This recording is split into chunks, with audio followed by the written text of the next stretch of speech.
മലപ്പുറം പൊന്മുണ്ടത്ത് കോൺഗ്രസിനെതിരെ മുസ്ലിം league രംഗത്ത്. കോൺഗ്രസ് നേതാക്കളെ പാർട്ടിയിൽ നിന്ന് പുറത്താക്കണമെന്ന ലീഗ് പൊന്മുണ്ടം പഞ്ചായത്ത് ജനറൽ സെക്രട്ടറി മൊയ്തീൻകുട്ടി റിപ്പോർട്ടിനോട് പറഞ്ഞു. ലീഗിനെതിരെ സിപിഎമ്മുമായി ചേർന്ന് മുന്നണി രൂപീകരിച്ചത് നിയമസഭാ തെരഞ്ഞെടുപ്പിൽ ബാധിക്കുമെന്നും മൊയ്തീൻ പറഞ്ഞു.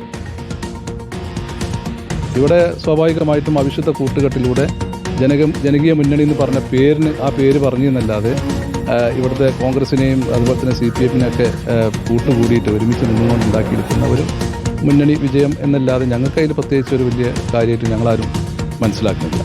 കോൺഗ്രസിൻ്റെയും CPM-ൻ്റെയും വോട്ടുകൾ ഒരു കൊട്ടയിലേക്ക് പോയി. എന്നിട്ട് പോലും ഇവരിങ്ങനെയൊക്കെ ഒന്നിച്ച് ചെയ്തിട്ട് പോലും ഞങ്ങൾക്ക് 5 സീറ്റ് കിട്ടി എന്നുള്ളതിലാണ് ഞങ്ങൾ സന്തോഷിക്കുന്നത്. പ്രതിപക്ഷ നേതാവ് അടക്കം അവർക്കൊക്കെ ഇതിലൊരു ആത്മാർത്ഥമുള്ള ആളുകളാണ് ഈ UDF എന്ന് പറയുന്നത്. അവരൊക്കെ ഇതിൽ ഇടപെടണം. പ്രത്യേകിച്ച് നമ്മൾ K മുരളീധരൻ ഒക്കെ പറയുന്ന ആളുകളൊക്കെ അവരൊക്കെ ഇതിൽ ഇടപെടണം. ഇവിടെ നല്ലൊരു അന്തരീക്ഷമാണ് ഇപ്പം UDF-നെ സംബന്ധിച്ചിടത്തോളം ഉള്ളത്. അതിന് കോട്ടം സംഭവിക്കുന്ന രീതിയിലേക്കാണ് ഈ ആളുടെ പ്രവർത്തനങ്ങളായിട്ട് മുന്നോട്ട് പോയിക്കൊണ്ടിരിക്കുന്നത്. പൊന്മുണ്ടത്ത് ശക്തമായ പ്രതിഷേധമുണ്ടെന്നും കോൺഗ്രസ് നേതാക്കൾക്കെതിരെ നടപടിയെടുക്കണമെന്നും PMA സലാമും പറഞ്ഞു. പൊന്മുണ്ടത്ത് UDF-നെ സംബന്ധിച്ചിടത്തോളം ശക്തമായ പ്രതിഷേധം മുസ്ലിം ലീഗിനുണ്ട്. UDF-ലെ ഒരു ഘടകകക്ഷി LDF-മായി സഖ്യം ചെയ്ത് മത്സരിക്കുക എന്ന് പറഞ്ഞാൽ UDF മര്യാദകൾക്കെതിരാണ്. അതിന് നേതൃത്വം നൽകിയത് ആരായിരുന്നാലും അതിന് UDF-ൽ നടപടി വേണം, ഞങ്ങളത് ആവശ്യപ്പെടും. അർച്ചന രവീന്ദ്രൻ വിവരങ്ങളുമായി. അർച്ചന, പ്രാദേശികമായ വിഷയമാണെങ്കിലും അതിൽ സംസ്ഥാന നേതൃത്വം തന്നെ പ്രതികരിക്കുന്നു. അപ്പോൾ അതൊരു ഗൗരവത്തിലുള്ള വിഷയമായിട്ട് ലീഗ് കാണുകയാണ്. ഇതിൽ കോൺഗ്രസിന്റെ പ്രതികരണം നമുക്ക് അറിയാനാകുന്നുണ്ടോ? ആ ഒരു സഖ്യം CPM കോൺഗ്രസ് സഖ്യം ലീഗിനെതിരെ എന്ന് വരുന്നത് കോൺഗ്രസിന്റെ പ്രതികരണം അക്കാര്യത്തിൽ വേണമല്ലോ അർച്ചന.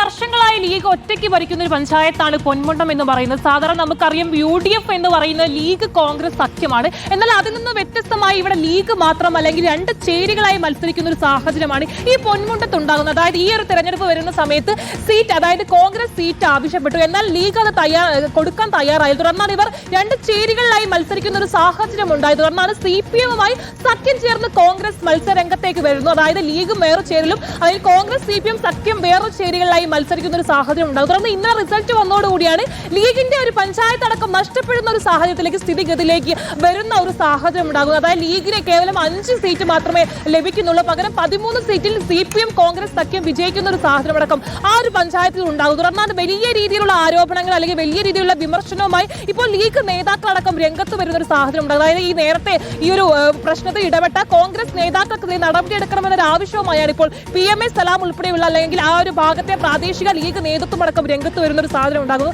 നേരത്തെ തന്നെ ഈ ഒരു വിഷയം ഉണ്ടായ സമയത്ത്, അതായത് ഇത്തരത്തിലൊരു പ്രശ്നം രൂപപ്പെട്ട സമയത്ത് തന്നെ ജില്ലാ കോൺഗ്രസ് കമ്മിറ്റി, മണ്ഡലം കോൺഗ്രസ് കമ്മിറ്റി പിരിച്ചുവിടുന്ന ഒരു സാഹചര്യം അടക്കം ഉണ്ടായിരുന്നെങ്കിൽ കൂടെയും ആ ഒരു നടപടി ശാശ്വതമല്ല. പകരം ഒരു നടപടി അല്ലെങ്കിൽ ഒരു നേതാക്കളെ പിരിച്ചുവിടുന്ന ഉൾപ്പെടെയുള്ള കാര്യങ്ങളിലേക്ക് കടക്കണമെന്ന് ഉൾപ്പെടെയുള്ള കാര്യങ്ങളാണ് ഇപ്പോൾ PMA സലാം ഉൾപ്പെടെയുള്ള നേതാക്കളെ അറിയിക്കും. എന്തായാലും ഇപ്പോൾ കോൺഗ്രസ് നേതാക്കളടക്കം ഈ ഒരു വിഷയത്തിൽ പ്രതികരിച്ചിട്ടില്ല. എന്തായാലും അവരുടെ പ്രതികരണങ്ങൾ ഈ ഒരു ആവശ്യവുമാണ്.